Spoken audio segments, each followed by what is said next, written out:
Haleluya, puji Tuhan.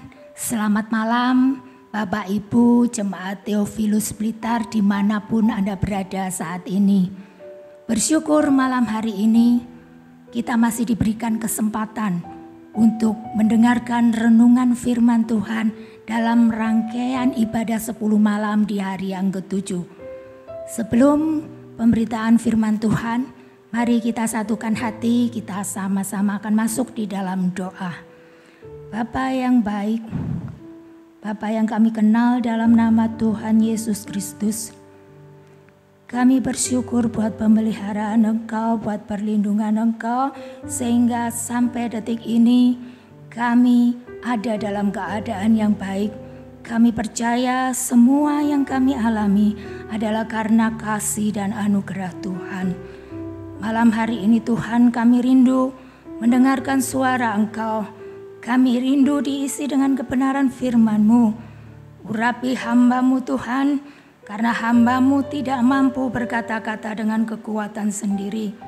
Hamba-Mu perlu Roh Kudus untuk menjabarkan firman-Mu, agar apa yang disampaikan oleh hamba-Mu sebentar benar-benar merupakan isi hati Engkau yang ingin Kau sampaikan kepada jemaat-Mu pada malam hari ini. Urapi setiap hati yang mendengarkan renungan khotbah pada malam hari ini. Persiapkan hati kami menjadi tanah hati yang baik, untuk firman-Mu sebentar boleh tumbuh dan berbuah dalam hidup kami. Mampukan kami untuk menjadi pelaku firman. Terima kasih Tuhan Yesus, kami sambut kebenaran firman-Mu hanya di dalam nama Tuhan Yesus Kristus. Haleluya, amin. Puji Tuhan. Bapak Ibu Saudara, kira-kira 2000 tahun yang lalu, ketika Yesus naik ke surga, Dia menjanjikan seorang penolong yang lain, seorang penghibur, yaitu Roh Kudus kepada murid-murid yang Dia tinggalkan. Karena Yesus tahu, sepeninggal Yesus ke surga, ketika Yesus tidak ada lagi bersama dengan murid-murid, kondisi murid-murid seperti orang yang kehilangan pegangan, kehilangan panutan. Mereka bahkan ada dalam keadaan putus asa, hilang pengharapan. Bahkan ada yang berada dalam kondisi ketakutan. Karena itulah Yesus kirimkan, Yesus utus Roh Kudus untuk menyertai mereka, sehingga mereka diberikan semangat yang baru dalam meneruskan pekerjaan Yesus di muka bumi ini. Yesus menyuruh murid-murid menunggu di loteng Yerusalem.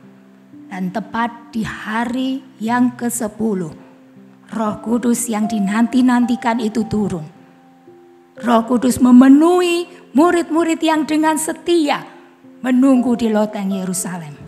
Dan sejak murid-murid dipenuhkan dengan kuasa Roh Kudus, semangat yang tadinya pudar kembali berkobar. Yang tadinya berada dalam kondisi ketakutan, memperoleh keberanian, memperoleh semangat yang baru untuk memberitakan firman, untuk meneruskan pekerjaan Yesus di muka bumi itu, yaitu menjadikan seluruh bangsa murid Yesus. Bapak Ibu yang dikasihi Tuhan, Roh Kudus sangat penting dalam kehidupan kita orang percaya. Tanpa Roh Kudus kita akan kehilangan arah. Tanpa Roh Kudus kita tidak mungkin menjadi pelaku firman. Mari malam hari ini saya undang Bapak Ibu, kita sama-sama membaca di dalam Yohanes 16 ayat yang ke-7 sampai 15. Saya akan bacakan Yohanes 16 ayat 7 sampai 15. Namun benar yang kukatakan ini kepadamu adalah lebih berguna bagi kamu jika aku pergi. Sebab jikalau aku tidak pergi, penghibur itu tidak akan datang kepadamu. Tetapi jikalau aku pergi, aku akan mengutus dia kepadamu. Dan kalau ia datang, ia akan menginsafkan dunia akan dosa, kebenaran, dan penghakiman. Akan dosa karena mereka tetap tidak percaya kepadaku. akan kebenaran, karena aku pergi kepada Bapa dan kamu tidak melihat aku lagi. Akan penghakiman, karena penguasa dunia ini telah dihukum. Masih banyak hal yang harus kukatakan kepadamu, tetapi sekarang kamu belum dapat menanggungnya. Tetapi apabila Ia datang, yaitu Roh kebenaran, Ia akan memimpin kamu ke dalam seluruh kebenaran. Sebab Ia tidak akan berkata-kata dari dirinya sendiri, tetapi segala sesuatu yang didengarnya itulah yang akan dikatakannya, dan Ia akan memberitakan kepadamu hal-hal yang akan datang. Ia akan memuliakan aku, sebab Ia akan memberitakan kepadamu apa yang diterimanya daripadaku. Segala sesuatu yang Bapa punya adalah aku punya. Sebab itu aku berkata, Ia akan memberitakan kepadamu apa yang diterimanya daripadaku. Amin. Puji Tuhan. Kalau kita cermati pembacaan firman Tuhan pada malam hari ini, kita lihat di ayat yang ke-14 dikatakan, Ia, Roh Kudus, akan memuliakan aku atau Yesus. Sebab Ia akan memberitakan kepadamu apa yang diterimanya daripadaku. Dari sini kita tahu bahwa pengenalan akan Roh Kudus tidak dapat dipisahkan dari pengenalan akan Yesus. Roh Kudus berhubungan erat dengan Yesus. Ketika kita mau mengenal Roh Kudus, kita harus mengenal Yesus. Roh Kudus dipermuliakan ketika kita memuliakan Yesus dalam hidup kita. Tugas Roh Kudus adalah menghidupkan manusia ilahi di dalam diri kita. Dan manusia ilahi itu dicontohkan dalam diri Yesus ketika Dia mengosongkan dirinya menjadi manusia menebus dosa kita. Yesus memberi contoh, memberikan teladan bagaimana kita harus bersikap, bagaimana kita harus berkata-kata, bagaimana kita harus bertingkah laku. Dan inilah pekerjaan Roh Kudus. Dia menuntun kita agar kita bisa menghidupkan karakter Yesus itu di dalam diri kita. Roh Kudus dipermuliakan ketika karakter Yesus itu hidup di dalam diri kita. Roh Kudus didukakan, Roh Kudus dipermalukan ketika kita tidak menyatakan ada Yesus di dalam hidup kita. Kita mungkin akan berbahasa roh dengan hebat, orang melihat kita berbahasa roh dengan hebat. Tetapi kalau kelakuan kita tidak mencerminkan ada Yesus di dalam hidup kita, berarti kita mendukakan Roh Kudus. Kita tidak mempermuliakan Roh Kudus. Bapak Ibu yang dikasihi Tuhan, saat ini kita tidak lagi menanti-nantikan kedatangan Roh Kudus, karena Roh Kudus itu sudah datang. Roh Kudus sudah dicurahkan.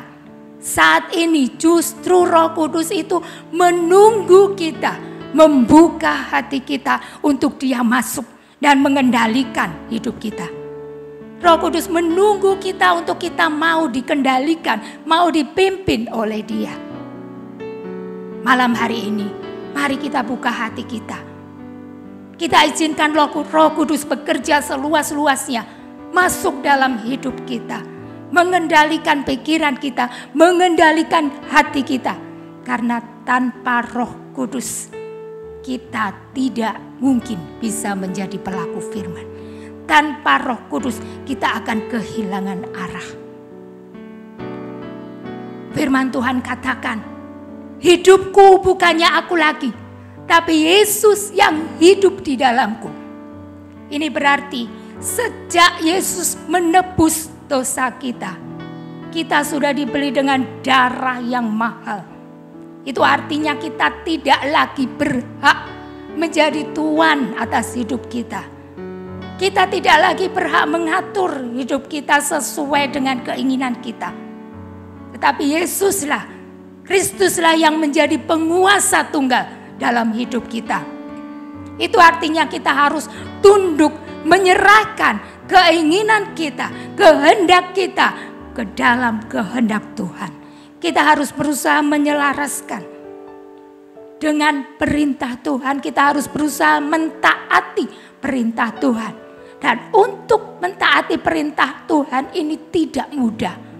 Ada harga yang harus dibayar. Kita harus menyangkal diri, memikul salib untuk bisa mentaati perintah Tuhan. Karena perintah Tuhan itu bertentangan dengan keinginan daging kita. Firman Tuhan katakan, jangan balas kejahatan dengan kejahatan, tapi balaslah kejahatan dengan kebaikan. Dan ini rasanya mustahil kita lakukan dengan kekuatan kita sendiri. Karena secara daging kita ingin membalas kejahatan dengan kejahatan yang sama atau bahkan dengan yang lebih jahat, karena itu memuaskan kita secara daging. Tapi firman Tuhan katakan, jangan balas kejahatan dengan kejahatan, balaslah kejahatan dengan kebaikan. Disinilah Roh Kudus berperan. Karena saat kita menerima firman ini dan kita berusaha untuk melakukannya, mentaatinya, ada konflik di dalam diri kita.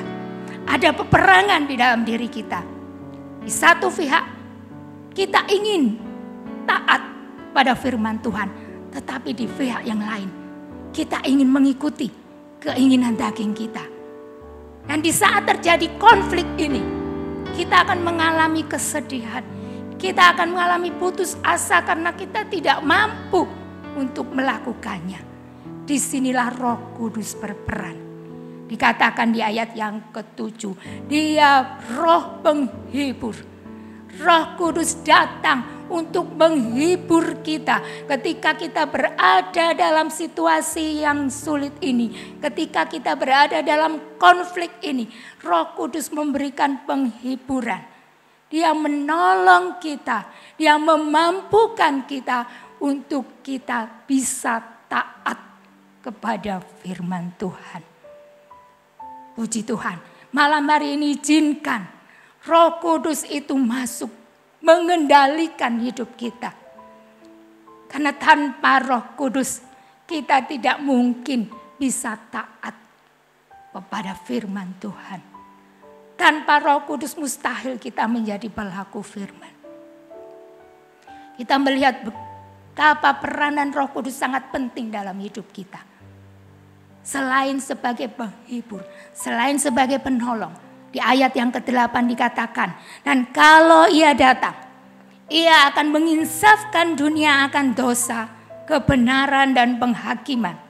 Akan dosa karena mereka tetap tidak percaya kepadaku.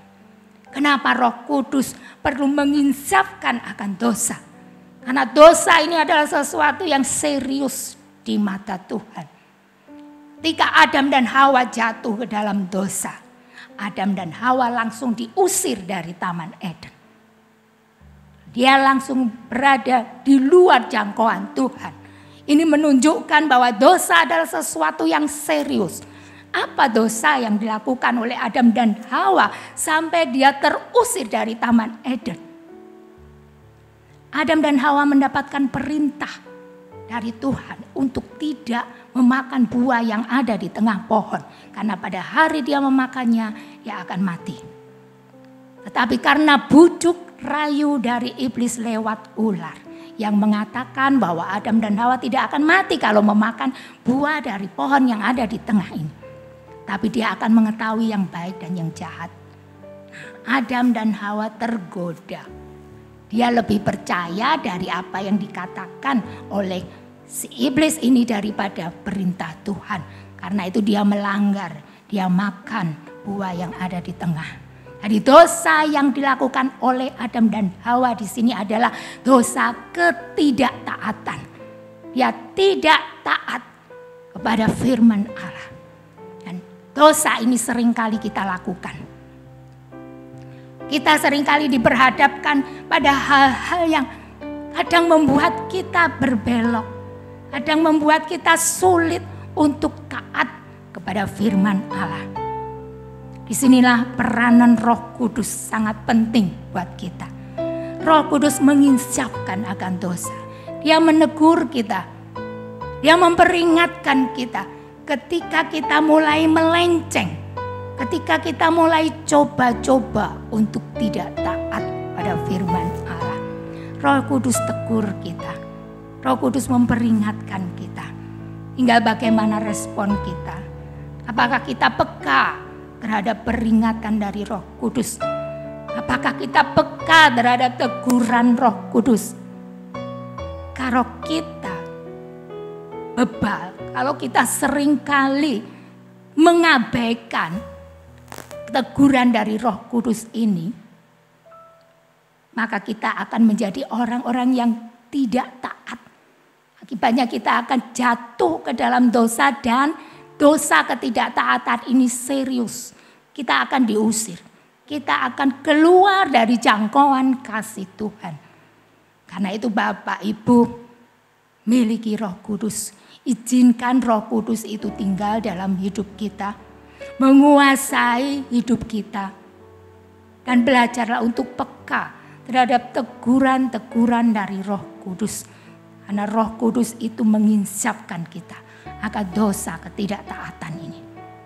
Di ayat yang ke-10 dikatakan, akan kebenaran, karena aku pergi kepada Bapa dan kamu tidak melihat aku lagi.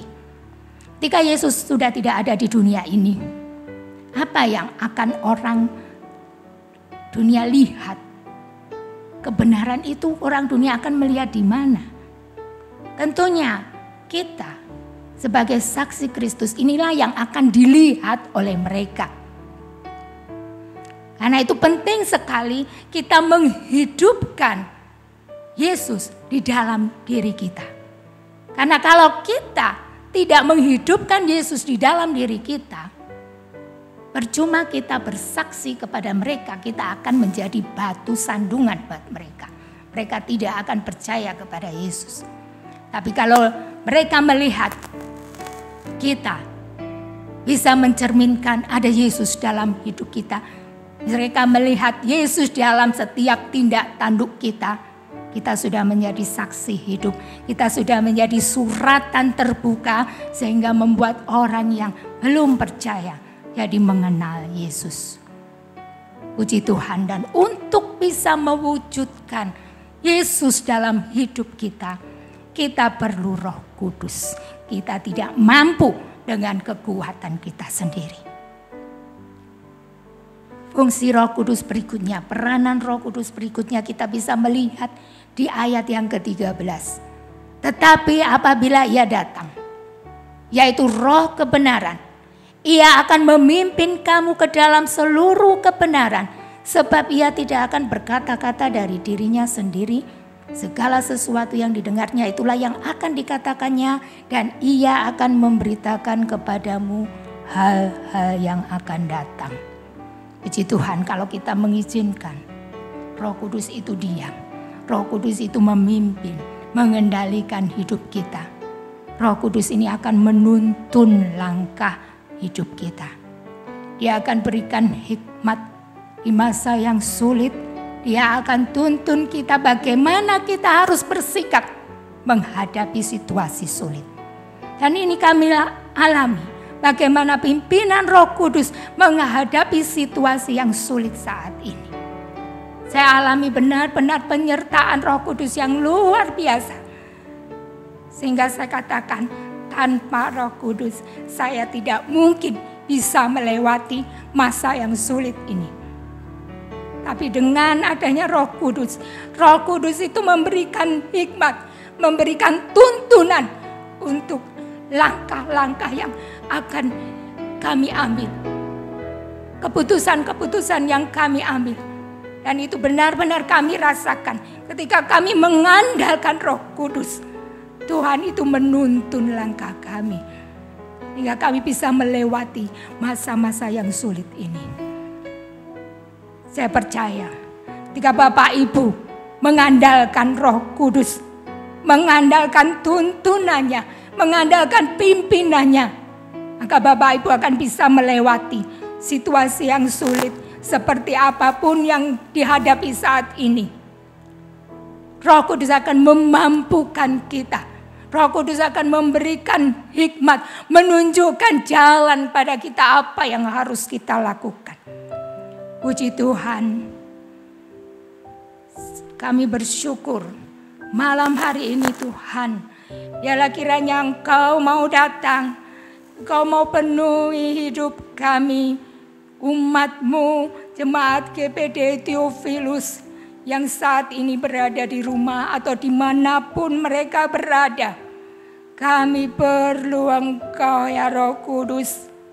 Kami tidak mampu berjalan sendiri dengan kekuatan kami. Kami rindu Engkau datang memenuhi hidup kami. Engkau masuk mengendalikan hidup kami. Banyak hal yang harus kami hadapi dalam hidup ini. Dan tanpa Roh Kudus kami tidak mampu melewatinya. Karena itu malam hari ini kami izinkan Roh Kudus masuk, menguasai hidup kami, mengendalikan hidup kami, hingga kami mampu untuk menjadi pelaku firman, sehingga kami mampu menghidupkan Yesus dalam kelakuan kami sehari-hari. Terima kasih ya Roh Kudus. Terima kasih buat firman-Mu pada malam hari ini.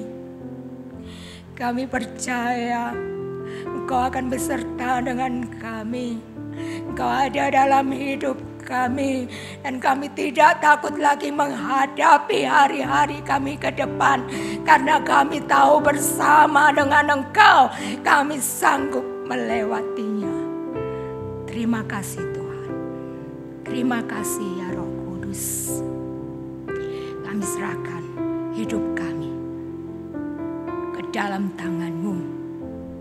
Dalam nama Tuhan Yesus Kristus kami berdoa dan mengucap syukur. Haleluya. Amin.